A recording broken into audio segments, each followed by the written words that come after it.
தயங்கி என் தமிழன்னை மடியில் மயங்கி எனது உரையை துவங்கி பேசப் போகிறேன் என் தலைப்பில் இறங்கி.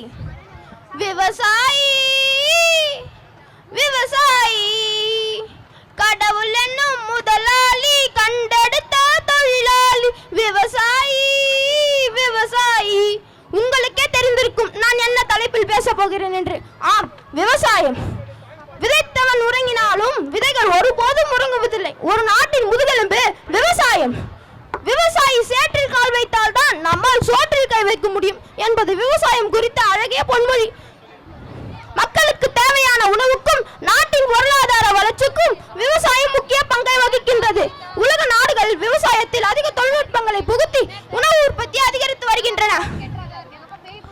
உழுவார் உழைத்தால் தான் உலகார் பிழைப்பர் என்ற பொன்மொழிக்கேற்ப நம் முன்னோர்கள் விவசாயத்திற்கு முக்கியத்துவம் கொடுத்து விரும்பி விவசாயம் செய்தார்கள். முன்னோர்கள் எந்தவித பக்க விளைவுகளும் இல்லாத இயற்கை முறை விவசாயத்தை மேற்கொண்டனர். இன்றைய விவசாயத்தில் பயன்படுத்தப்படும் செயற்கை உரம், கிருமிநாசினி, பூச்சி மருந்து போன்றவை உணவை நஞ்சாக்குகின்றன. அடிகாட்டிற்கு நடுவாட்டுக்கு நுனிவீட்டுக்கு என்ற வரிகளுக்கேற்ப இயற்கையான முறை விவசாயத்தை மேற்கொள்ள வேண்டும். மனிதனின் அடிப்படை தேவையான உணவு, உறைவிடம் இவை மூன்றையும் விவசாயம் பூர்த்தி செய்கின்றது. விவசாயமும் விவசாயியும் உலகத்தில் இரு கண்கள். இரண்டும் இல்லாத நாளைய தலைமுறை என்ன செய்யும்? சிந்திப்போம், செயல்படுவோம். முக்கிய தேவைகளில் முதலாம் தேவை விவசாயம். மனிதனாக பிறந்த அனைவருமே உயிர் வாழ உணவே முதன்மையாக உள்ளது. எல்லாருக்கும் உணவளிக்கும் மேன்மையான தொழிலாக விவசாயம் விளங்குகிறது. தாலாட்டி தந்த பொருள் எல்லாம் தக்காருக்கு வேளாண்மை செய்தல் பொருட்டு என விவசாயத்தின் மகத்துவத்தை திருவள்ளுவர் கூறியுள்ளார்.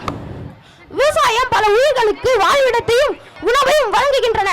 விவசாயிகளின் பொருளாதார தேவைகளுக்கும் நாட்டின் பொருளாதார வளர்ச்சிக்கும் விவசாயம் முக்கிய பங்கை வகிக்கின்றது. இயற்கை முறை விவசாயம் இம்மண்ணின் விவசாய முறையாகும்.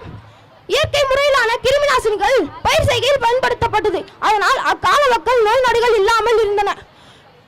அன்றைக்கு உணவே மருந்தாக இருந்தது, இன்றைக்கு மருந்தே உணவாகிவிட்டது. இன்றைய விவசாயத்தில் அதிக லாபம் விடும் வழியை காட்டுகின்றன. செயற்கை உரங்கள் மனிதர்களுக்கு உயிரியல் ரீதியாக கடத்தப்படும் நோய்களை கட்டுப்படுத்த முடியவில்லை. இன்றைய உணவு முறை நஞ்சாகிவிட்டது. புற்றுநோய் போன்ற ஆபத்தான நோய்கள் உருவாகுகின்றன. இன்றைக்கு இளம் வயதிலேயே பலர் தமது வாழ்வை இழக்கிறார்கள். எமது விவசாய முறையும் உணவு பழக்க வழக்கமும் மாறிவிட்டதனால் இந்த விளைவுகள் ஏற்படுகின்றன. சுட்டாலும் சங்கு வெண்மை தரும், மிதித்தாலும் பூமி தாங்கி நிற்கும், சபித்தாலும் வானம் மழை கொடுக்கும், வெற்றி கிடைத்தால் அடக்கம் எழுந்து நிற்கும், தோல்வி கிடைத்தால் என் பயணம் தொடர்ந்து நிற்கும். முயற்சியும் பயிற்சியும் என் கையில், முடிவு எப்பொழுதும் இறைவன் கையில். பேச்சின் இறுதியில் வணங்குவதின் வழக்கம்